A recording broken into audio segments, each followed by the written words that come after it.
Marketing That Works is the podcast for business owners who want to move their brand forward so that they can bring in more sales and clients. I'm Danielle Harris, and I'm bringing you what I know from more than 12 years of experience in traditional and online marketing. I have created marketing strategies for businesses of all sizes, from multi-million-dollar corporations to early-stage online businesses. Remember, some marketers chase fads. I believe in mastering the fundamentals. The world is in chaos, but your business still needs you to show up. You see what's happening and going on in the world, but also you need to keep the lights on and pay the bills.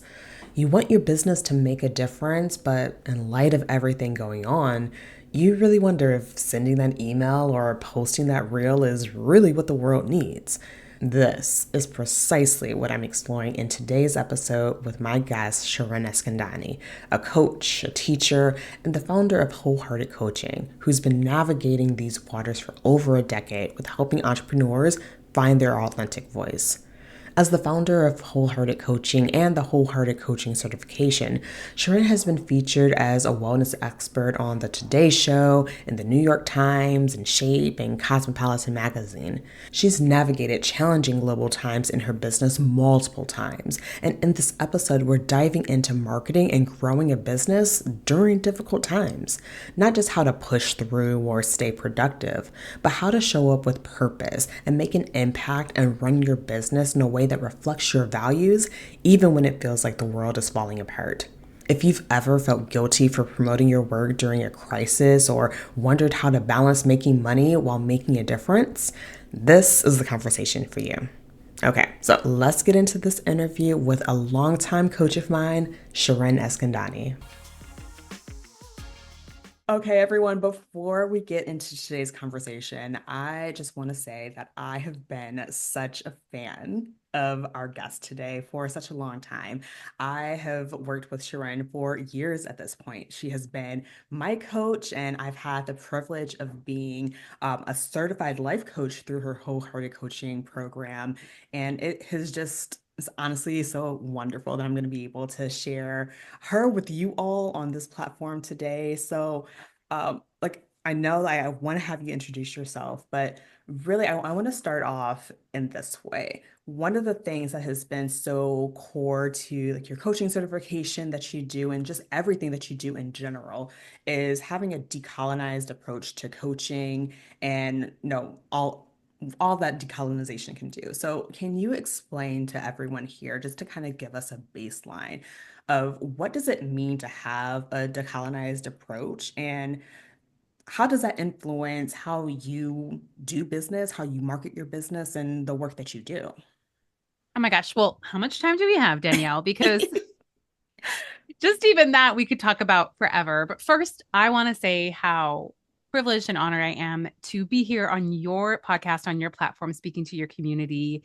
I I remember like the very first time we connected, and I'm just so grateful that we've had this long relationship with one another that's kind of changed and shifted through the years. And seeing your work blossom and bloom has just been so incredible because I think the work you're doing is so needed. So first, a huge thank you for having me. Of course. So I've been a coach now for close to 10 years, but I've been in the world of like wellness and self-growth for longer than that. So I would probably say if this is like 10 years of being in the business, maybe like, 14, 12 years of kind of getting into this world of wellness. And I remember for myself when I first discovered, podcasts and books that were all about, your mindset and mindfulness. It was such a huge aha moment for me. So, for context, I am a one and a half generation immigrant, which means that I was born somewhere else. I was born in Iran. My family immigrated to Canada when I was quite young, and I am a woman of color who grew up in a community where folks were predominantly white. And so much of who I am as a person is influenced by that. In that, growing up, I never felt like I belonged for many different reasons. And for me, that meant that I kind of had adopted this, perfectionism, overworking, overachieving, all of those things, which I'm sure many of the folks in your community can identify with. Mm-hmm. And I think what's so insidious about those things is those, I call them character, they're symptoms. They're like what we do to kind of protect ourselves. They're not who we are. But what's so insidious about them is that they actually get us really far, and they do get us recognized, and they do help us feel like we're seen. And so I kind of lived the first chunk of my life really operating from a place of not feeling worthy, not feeling enough. And even though I was doing really wonderful, amazing things, I used to be an opera singer, which is a whole other thing. But I was doing it through this lens of, I'm not good enough. I have to prove myself. I have to prove my worth. And I would use these like perfectionism and overachieving and overworking to do that. And it kind of left me really empty and miserable. So I had this really great life from the outside, but on the inside, it felt really empty. And I knew something needed to shift. That's when I started to listen to podcasts and start reading these books, all about kind of growth and development. And my life started to really shift and change because of that. And also, in hindsight, I look back at so many of the spaces I found myself in, at so much of the content that I was consuming, and see that there was so much harm in those spaces and in what I was reading. There was, spiritual bypassing, there was cultural appropriation. There was a lot of kind of, if your life looks like this because of you, right? You're not doing the work enough, you're not thinking properly enough. And uh, I really kind of had to sift and sort through all of this stuff because there was real gold in there, right? Stuff that was really helping me, but also sift and sort through the stuff that really didn't feel okay to me. And so when I became a coach, I started working with a coach. That changed my life. I recognized when I realized I wanted to become a coach, I didn't want to do things in that way. I did never wanted to be the cause of someone's harm. I never, I mean, of course, that's our deepest intention. We can never guarantee that, right? But I wanted to be a space in which folks really felt like they could bring their full selves and also grow at the same time. And I always say that, like, my work, I feel like is like wellness for folks who give wellness the side eye, right? Which is like, I really like the stuff. I want to use the stuff. And also I see a lot of shady stuff happening, and I'm not sure if this is for me. And so that's the approach I've always taken, which is, this work is for us. And for many of us, it comes from our cultures. So it's really a reclamation of who we are. And at the same time, we can address, the fact that our lives are like this doesn't mean we're not thinking right. It may be because of systemic issues. It may be because of trauma. It may be because of a whole plethora of things, right? So how can we hold all of these things at the same time?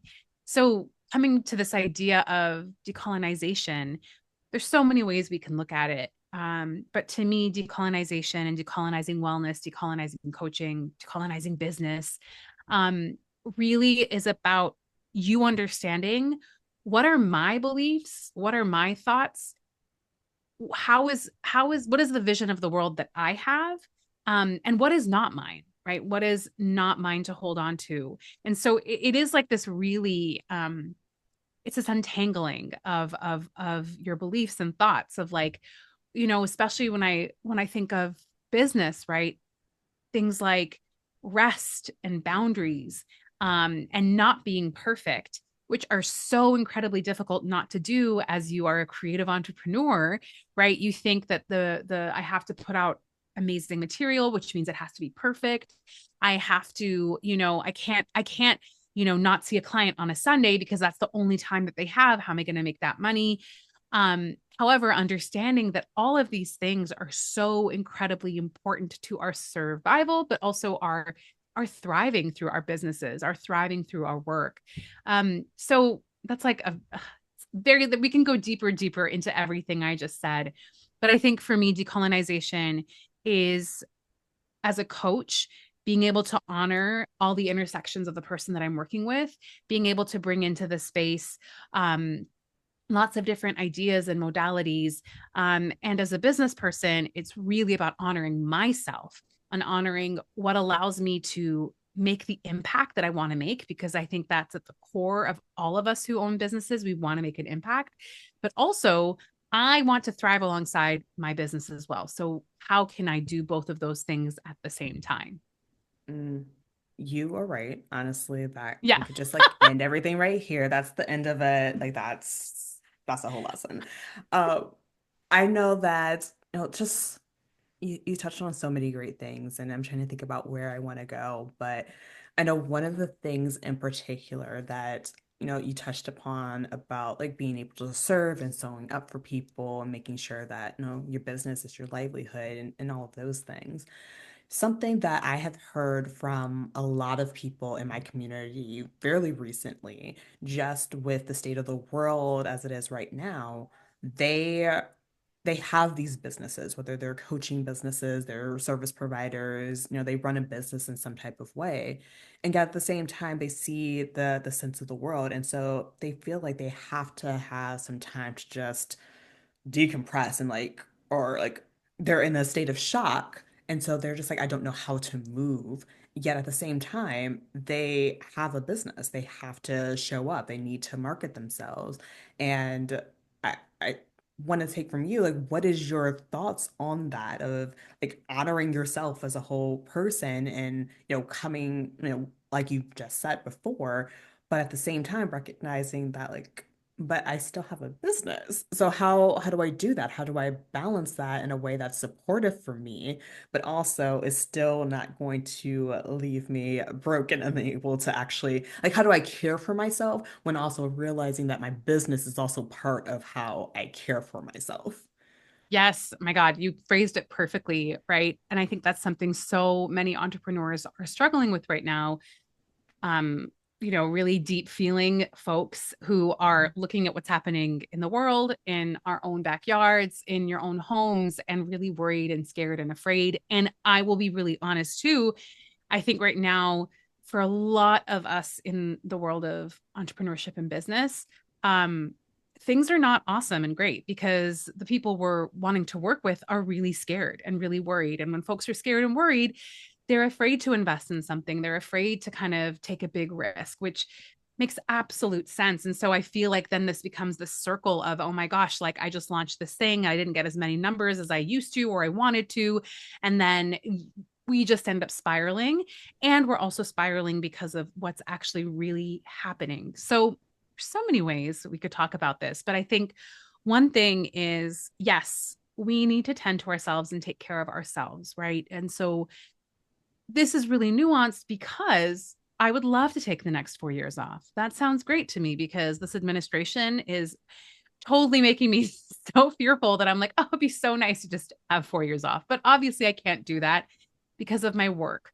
And also, I don't want to take 4 years off because I know that my work is now needed more than ever. Like the work that I do, and the people that I work with, this is the work that I know is going to help them and us really sustain and be able to thrive. So there's that. But I want everyone to really understand and hear that you have to take care of yourself first. And that doesn't have to be taking a huge chunk of time off. It could just be having a morning practice. It could just be going for a walk every day. It could just be not being on social media for, just a half hour less than you usually are every day. So having those a moment of really acknowledging you needing that time, and that may mean having to let clients know that you're canceling for the next week. That is okay. That is absolutely all right. And you can be candid and upfront with them about why.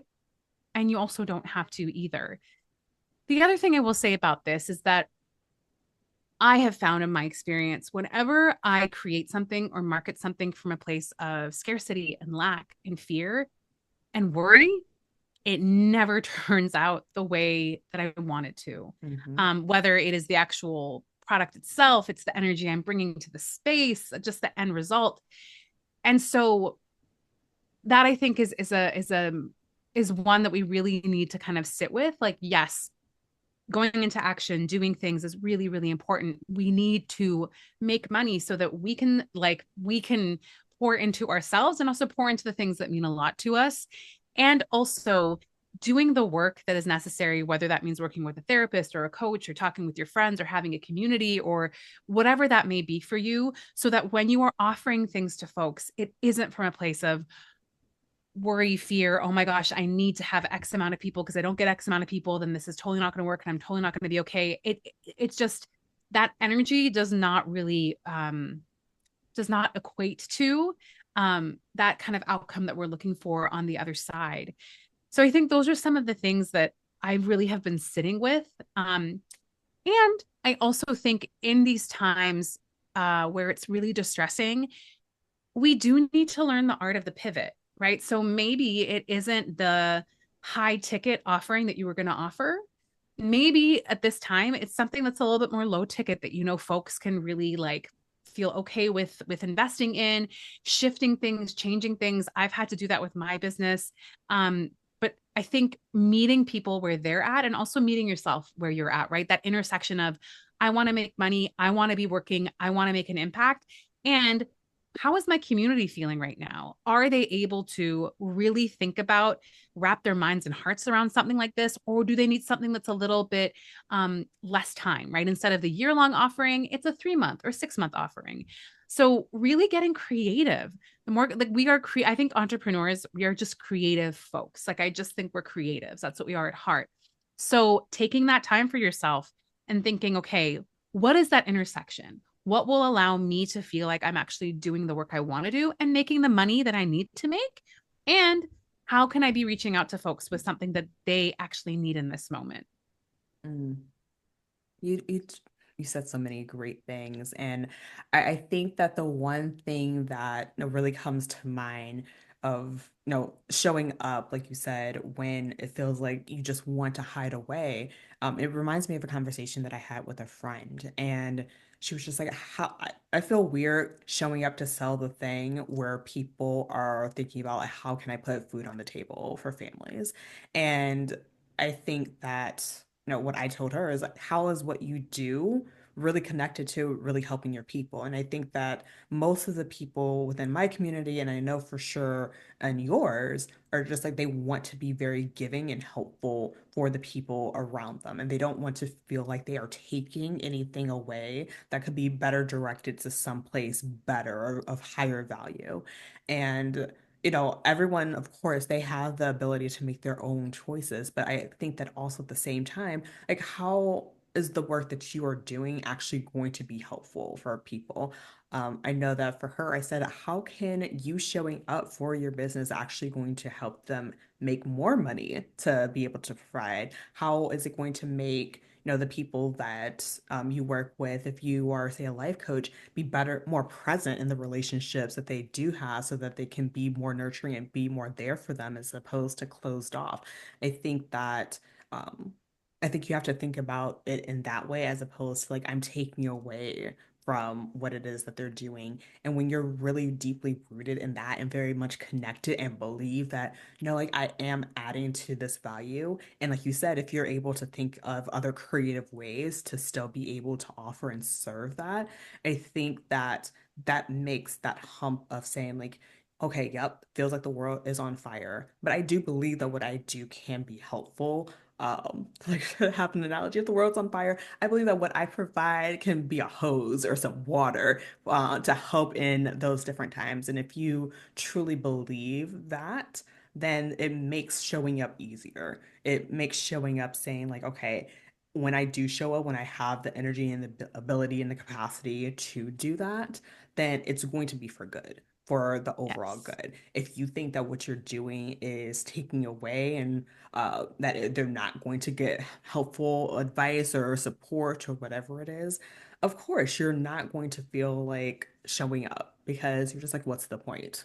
Why would I Yes. do this? I'm not adding to anyone's life when everything else is already going down the drain. So I think, um, like you said before, it's like really grounding into those aspects. I think it's just so important for anyone um, deciding or feeling heavy about showing up. And can I add something to that, Danielle? That's such a I love that you added that. And one of the tactics of supremacy, of capitalism, of patriarchy is disorienting you, is making you look the other way because you are trying to put food on the table and you're not looking towards your dreams and how you actually want to change the world. And so it keeps you preoccupied on all these little fires, to use that analogy that you're putting out, that it takes your heart and energy away from the things that are actually going to change your life and change our collective life. So our work is needed more than ever now. And what's actually happening around us is very, very strategic, right? And the way that they have us looking here and looking there and worried, and so much of it is actually real worry. And also, we need to also keep our eyes on our dreams, our hearts, what's most important to us, because that's actually what's going to change this, right? That's actually what's going to change what is happening now. We do not need more, um, white men running the show. We do not need more of that. We need more women, folks of color. We need more trans folks. We need more queer folks. These are the people that need to be like really focusing on their dreams. So absolutely, I love how you said that. Like you need to be rooted in as an entrepreneur of the change that you are facilitating for your client. You need to know your why. That's something we do at the very beginning of a certification, Danielle, which I feel like everyone's like, oh, I don't know about this, but I'm like, no, it's the most important thing because, you know, life will take you away from the reason why you built your business, besides the fact you want to make money and have fun and travel the world and all those things. But your why is usually related to the folks that you're serving and the transformation that you're facilitating. Focus on that more than ever. No, I agree. And as someone who would admittedly overlook and gloss over that and just be like, oh, okay, yep, that sounds like a just like nice generic, like, why are you here? Like type of thing.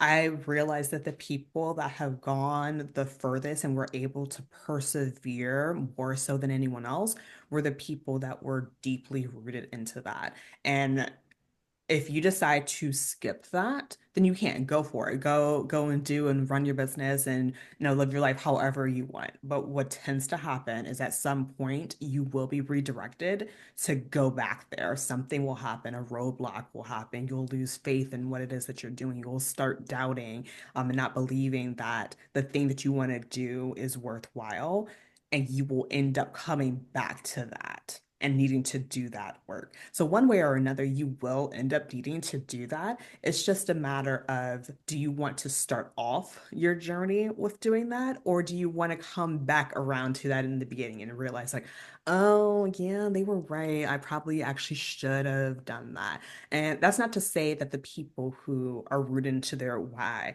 don't lose track or anything. It's more of that it's a reminder of it, and that helps them to get focused and reoriented so much better and faster than the person who never spent any time doing that. So please, please, please do that work. I say that as someone who has experience of just like glossing over that part because I'm just like, that can't be that big of a deal. And it is. It It is. It truly is. is. Yeah. It Yes. truly Yes. is. Yes. Yes. So one of the things that I know for a lot of people, no, this might be one of the first times, early times that they've experienced this type of world-shaking reality is not going the way that they had envisioned type experience for them as a business owner in particular. And you said that you've been doing this for a while now at this point. And I think that there are a lot of people who started their businesses maybe like starting off in like 2021 or so. So it was like the pandemic had happened by that point. They were kind of like settled into that.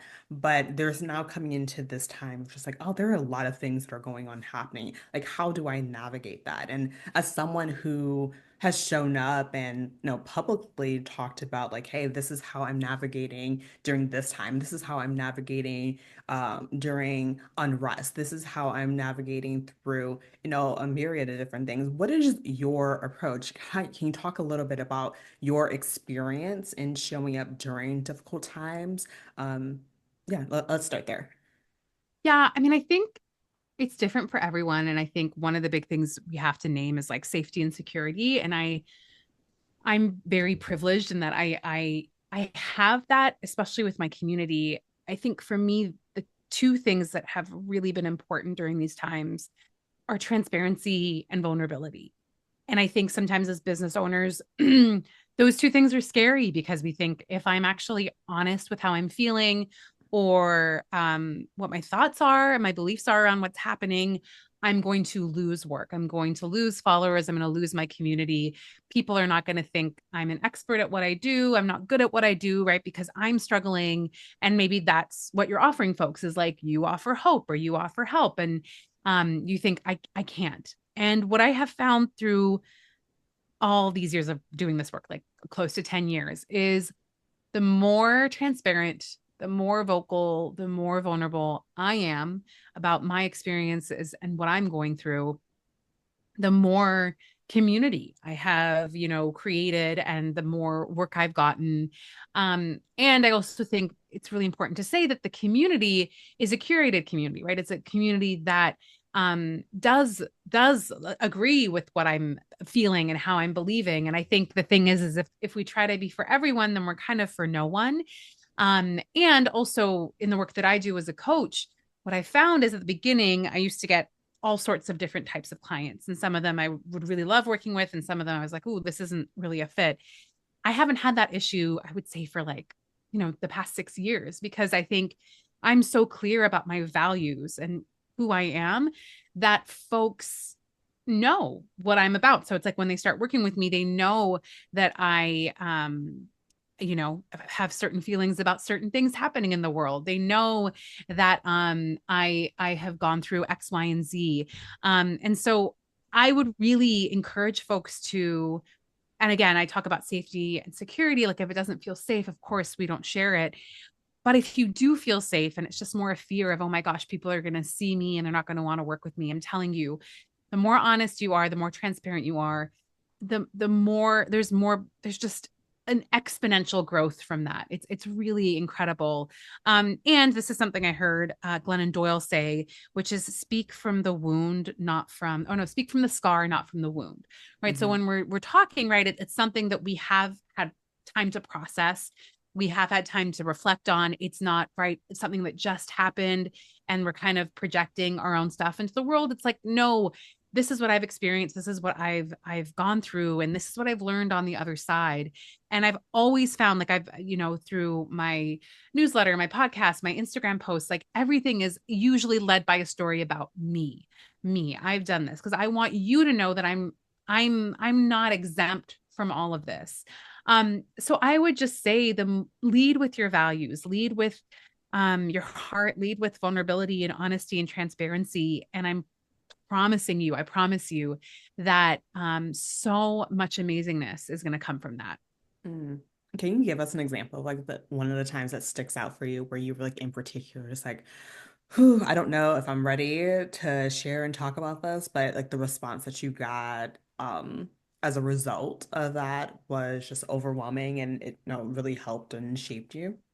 Yeah. So when I first started my business, I have an Instagram and my Instagram was like fine. It was like you looked at any other coaches, it was like that. It was a lot of other people's quotes. It was, nice images of me, just like inspirational stuff, live, laugh, love, not live, laugh, love, but like, kind of aligned with that. And then one day I had written this post that was about kind of what we talked about earlier, the toxicity and harm that I experienced in the world of wellness. And this was, close to like this was 8 years ago or something when people weren't really talking about that. Like no one was really naming that. And I wrote this post and I published it. I was like, I'm going to publish this. And I pressed publish and I like threw my phone across the room. Like I was like, I'm not going to look at what the response is going to be because I'm so terrified. And that post started the trajectory of what I believe really, really, really created wholehearted coaching. I had such an incredible positive response to it. I started people who started to like join my Instagram who were like, folks that like, yeah, they were just like, they found me because my post had been shared so many times. And I started to get DMs from other coaches and other folks. And I made like amazing colleagues that way. And one of my closest friends now is because of that post. so that I remember was like so scary to me for me to name something in this industry that I'm in that I think is not okay, because not a lot of people were naming that. And who was I to name it, right? Like a little old me with like maybe 1,500 followers, probably 200 of those were like, family, friends, and bots or something. I don't know. But, I just learned so much from that moment, whereas like the more and more I lead with my voice, the more and more this grows in a way that feels good to me, that feels really good to me. And so since then I've just continued to post stuff, and I've found that overwhelmingly the response is positive, and the folks who don't align with it, that's okay, they should leave, because this is not the space for them. So that was like the very first example of that, and it was terrifying and scary and so worth it. Mm. Yeah, I can see a lot of people. There are a lot of times that people say, talk about your voice and your opinions and things like that. And on one hand, I see people thinking like, I don't have anything that's like really like that controversial or anything like that. But the times when they do have like this little thought of just like, I don't like this, or this isn't good, or this isn't right, but they don't express that in any type of way. And it just kind of starts off as like a little like nagging, bugging voice. Was that kind of similar to like how you experienced it? And then like it came out and about, like how did you start from that? Like, yeah, this is the thing that I see and experience to like, no, like this is something that I should really start and share, and I should not let this just kind of like stay as like a ruminating little thought. Yeah, I think, it's like I think sometimes we're afraid that if we name the thing that we don't like within our industry or within what we're seeing in the world, um there's like going to be all this negative response that we're being contrarian or that we're being a hater. But I think it really comes down to like, what are your values? And for me, it was really clear. I mean, I'd created Wholehearted Coaching because I wanted it to be a space for folks who didn't feel welcome in the world of wellness. And I had to be clear about that, right? Like, I think that that was really important. If I had this page that was like all of these quotes and these things that were inspiring, but I wasn't really naming the thing that was at my heart. And so, yes, it was kind of this like nagging thing. Like, I'd written the post, but I kept like being like, no, no, no, no, I shouldn't post it. This is like, this isn't like, I'm going to get all this negative feedback. People are going to leave my page. This is actually going to like affect my business adversely. So it was like this thing that was kind of on my heart and on my mind all of the time. And I had to say something. And I think some of us think like, who am I to say something? Like, does this make a difference? Yes, it does. It's the Marianne Williamson quote, which I cannot remember. But it's like, yes, we do need you to say this in your corner of the internet. I don't care if you only have 2 followers or you have 2 million followers. We all owe it to one another to be honest and to support each other. And I think it's so incredibly important. I want to know who you are and what you're about. But then at the same time, I say this too, like this is conversations we have within the coaching certification with the students, which is, well, I want to make money. And I know some of my thoughts will go against the folks that actually will be paying me a whole lot of money. And so sometimes we don't need to be super vocal. Like, let's say, for instance, you're a coach who works with a lot of corporate clients. And if they found out your political affiliations, perhaps they wouldn't hire you. Um, we don't all need to be vocal online, right? Our activism and who we are does not need to be on display to mean that we're actually doing things. And so for those coaches, maybe it's that they work with those corporate clients and charge them a whole lot of money. And then they can work with sliding scale customers, because they have that money from those big corporate clients, right? So there's so many ways that we can live out our values and our beliefs in our work.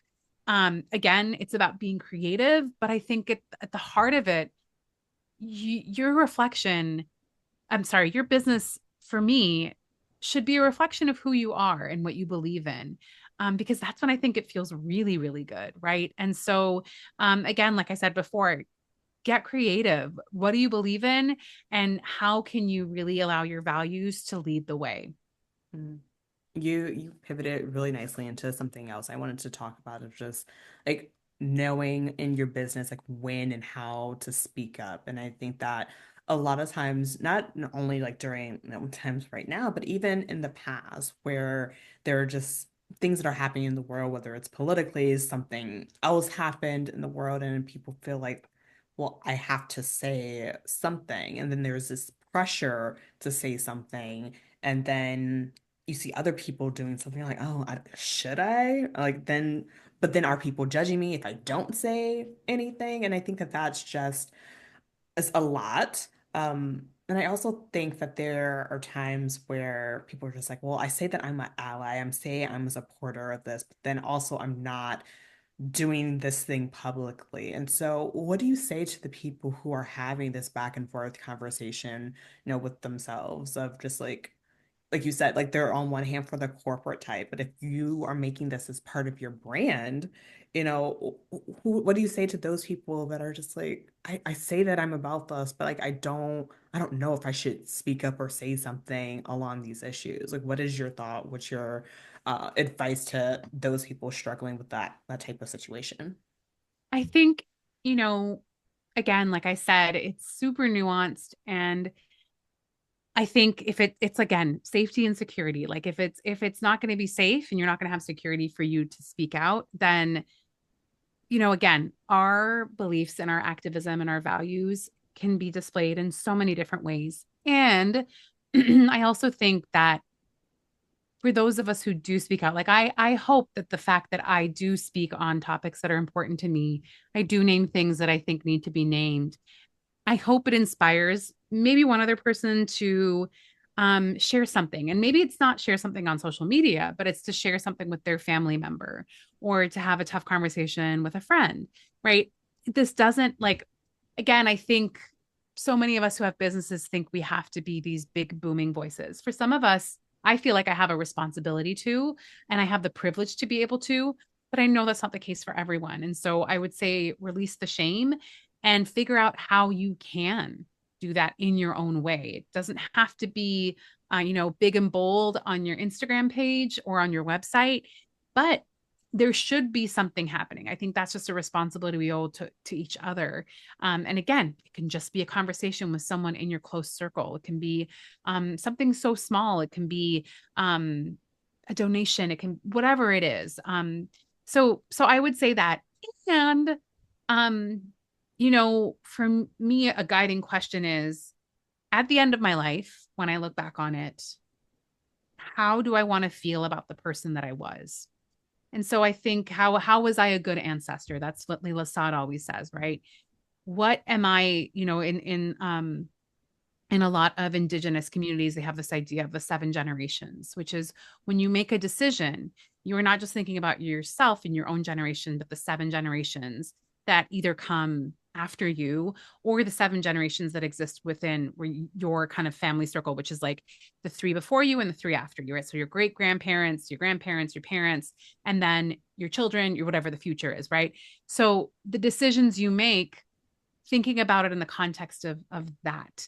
So again, I think this is a question that we all have to sit with ourselves and see what feels safe and secure, but also these are really terrible times. And I don't want to look back on these times and think to myself, I didn't do anything. Or I, didn't challenge myself to get myself a little uncomfortable or a whole lot uncomfortable, whatever that may be. So again, I think this is a very personal thing to sit with. Um, but that's how I navigate these moments. Mm, I think that's very helpful. I like to think that there are times where people look back at historical events and they're just like, oh, I would have done da da da da da. Today, in the present, you're living in a historical event at all times, but like in particular today. So, what would you want grandkids are saying like, oh, they participated in this as like a source of pride, or other people look back and it's like, oh, I want to do something similar to them, and it doesn't necessarily have to be no big and bold and flashy, but it could be unsung hero of just like grassroots of, oh yeah, they always donated this, they always spoke up, they changed minds one person at a time. um, but I think really very much so. Thinking this from a business aspect, like it could be something as quite as simple as, you know what, like maybe I don't say something big and loud and bold, but a percentage of proceeds of the money that I make from this goes towards this cause that I believe in. And that could be your way of going about doing things, whether it's like a quarterly donation that you make, whether it's, thousands of dollars, or you're just like, I've got $30 that I can give towards that in the name of my business. I think that during times where you feel like you don't have any control, I think the biggest thing that you can do and realize is that you do have some control and agency of things. And I think that's the biggest misconception that people have. There is this feeling of hopelessness that they can't do anything. But the sooner and the quicker you realize that you actually do, and in your business in particular, that it can make a difference. I think that's the biggest thing that anybody could do for themselves and for the businesses, to see that what I'm doing here is making a difference, not only in the life of the people that are paying me, but my business as a whole can be an influence of change. And it doesn't have to be, like Ben and Jerry style, like always posting like a mic drop type of social justice action, but it can be a fun thing so that other people can create those moments. And that's just as valid. Yes, Emily Ann Brandt, who does a lot of work around decolonizing business and particularly coaching businesses. Um, she has this workshop. She does the workshop in our certification, big plug there. But she talks about how you as a business owner are actually a policymaker, right? In how you run your business, that is your policy, right? So when we think of policymakers, we think of politicians and we think, oh, well, I can't change. Yes, you can. Within your own business, you can create policies, you can create boundaries, structures, systems that are really nourishing, that are really good, right? So, for instance, for me, a portion of all the money I make goes towards different organizations that I believe in. I predominantly work with women of color in my business. I compensate the people I work with very well. All of these things. This is my little microcosm. This is my system in which people thrive. And so if all of us do that, right, that's incredible, right? Imagine the ripple effect of that. So do not underestimate your own power within your own business, that power of change and the power of transformation. So yeah, just you are very powerful within your own business. Mm. I This has been such a great conversation. I think that it's more from like this hopelessness and the world's on fire to more of this, like, you have power and agency. And I love that that's the direction that we took this, because that's true. And I think that's what's going to help people stay present in their businesses, to be reminded of why they're doing this. And then when that is clear, then you're going to show up that way. You're going to show up more confidently, and you're going to be able to attract people who are just like, yes, that's the change that I want. And I also want to say, for as much as there are a lot of things that are going on and it's just like it's on fire, there are also segments where it's just for whatever reason, one thing or another, you're just like, yeah, like I still have resources to do things. So I think there's also a misconception of like everybody's broke, nobody can do anything. And that's not a true reality for everybody. Um, and I don't say this from like go get your money, but like also like as primarily women of color, like go get your money. But at the same time, just realizing that like you can still show up. There are people that still need and want your help, and you can do that in a way that's going to be very supportive, not only for you and your business, but for the people that you are looking to serve. So I don't want people to be in this mindset of thinking that like everything's bad, everything is terrible, no one's doing good, no one's making, because that in and of itself is not entirely true.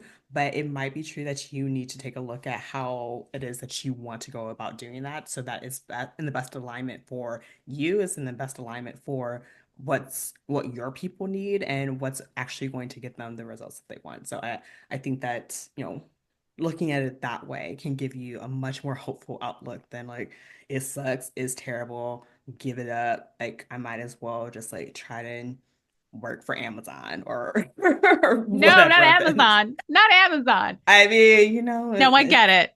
but if it because if anybody's gonna make something, it's gonna be Mr. Bezos.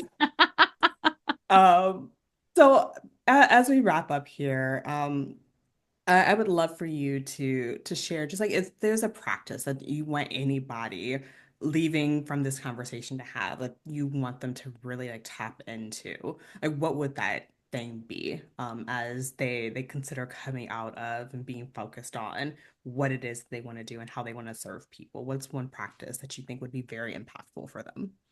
Oof, I don't know if I have one, but I think it's a couple of the things that we've talked about today. I think one, really get clear on your why, right? Why you are doing the work you are doing, like that deep, soul-filled why, not just like, and the why could be financially related, but it needs to like set your heart on fire. Like this is getting you going in a really beautiful way, but deeply connecting to your why.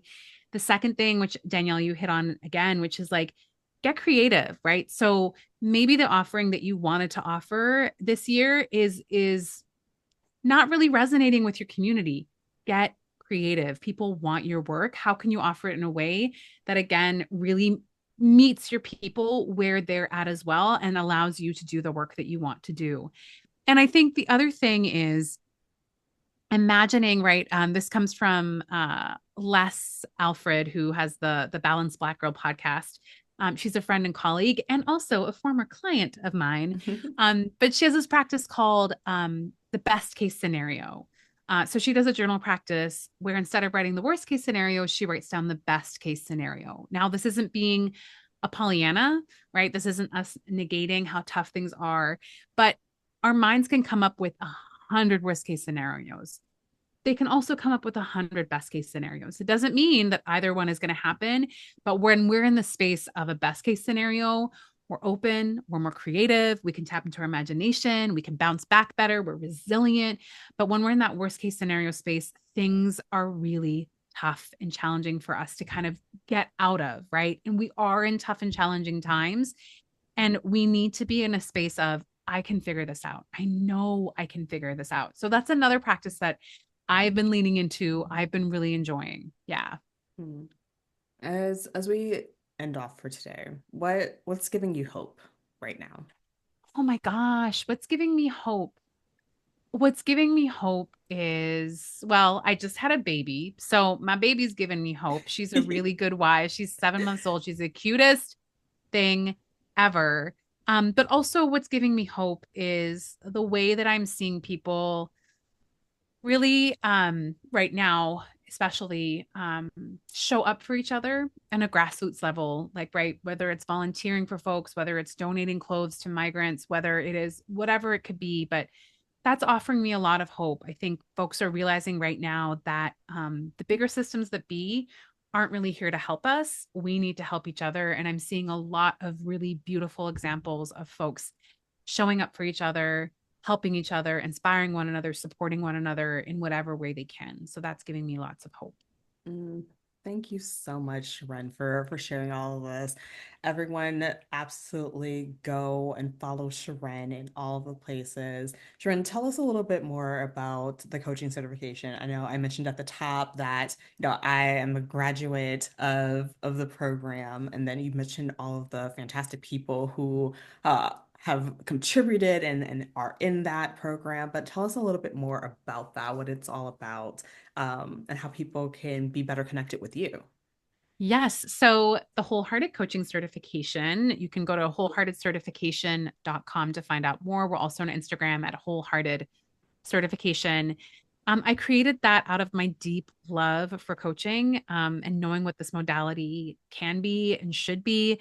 Seeing a lot of harm and toxicity, seeing a lot of people who are amazing coaches not call themselves coaches because they don't want to be associated with all of the negative, stuff that's happening in the coaching world, and realizing things need to change from the foundation, right? Really knowing, understanding that a lot of the certifications out there really aren't setting us up for success as coaches, wanting to work with diverse communities, wanting to work within times that are so incredibly challenging. And so I created this certification as a really my love letter for what coaching is and has always been. So it's a 6 month program. Danielle is one of the graduates. It's also a space in which, it's been created by women of color. Most of the teachers are folks of color. We have trans folks, we have queer folks, right? So right now in the coaching world, it's 60% white. We need to shift things and change things. And I think a big part of that is the foundation of a lot of coaching programs is white. And so the Wholehearted Coaching Certification is here to change the landscape of coaching. So you can find more there at wholeheartedcertification.com. You can find me on Instagram at the wholehearted coaching. That's me. I also have a podcast, which I recently put on pause. It's Wholehearted Coaching, the podcast, but Danielle did a special episode for us there, which is so powerful and amazing and wonderful. If you don't even go there to listen to me, just go to that episode. It's a recent episode. I just paused it recently. Go listen to Danielle's episode. It's so wonderful. Thank you so much. I want to just say, from experience of going through Shirin's program, that has helped me in my coaching and in how I help people navigate marketing. I have the experience of realizing that for the work that I do, I will give a lot of strategy and I will help people determine, like, okay, you should be saying this, you should be doing this, and this is the kind of the order and all of those other things. But there is such a human personal element to the work of marketing and putting yourself out there and being exposed. There's so many things that come up. And through the program, Sharon just helped me to be able to hold so much more space and capacity, which is why, a lot of the people that end up working with me, they're just like, and I feel like they'll be on high and lots of anxiety, and they're just like, I enter into your space and I just feel like I'm much more calmed down, and I attribute that to, the work I've done with Sharon over the years, as well as like going through this certification as well, of just knowing like holding space is enough. And then also the work that I can do can help people see their wholeness. And a lot of times people saying like, oh, I'm not good enough at this, I'm not good enough at that. And helping people to say like, oh yeah, you are good enough to show up like this. And we can help and stick with the plans that you put in place because you feel that way. It's not just, no, here's a strategy and let's go. If that were the case, everybody would be doing this work and have fantastic things blowing up and taking off. But it's that human element. And so I want to thank Sharon for everything that she has done and the work that she has been doing for, taking a decolonized approach and doing business and thinking about things differently from centering the person and individual. So if you are at all interested in life coaching or just about her role, definitely go check out her podcast. There's like over 200 episodes. So like even though she's like, oh, it's on pause now, like go through the 200 plus episodes at this point. Like you'll got some time there. But thank you, Sharon, so much for sharing your time with me, and everyone go connect with her. You will not regret that. Thank you so much, Sharon, for being on today. Thank you, Danielle. Thank you so much. All right. All right, everyone. Well, I'll talk to you all next time. If you want more marketing that works right in your inbox, head to the show notes and sign up for the email list. You'll be the first to know how you can work with me on mastering your marketing.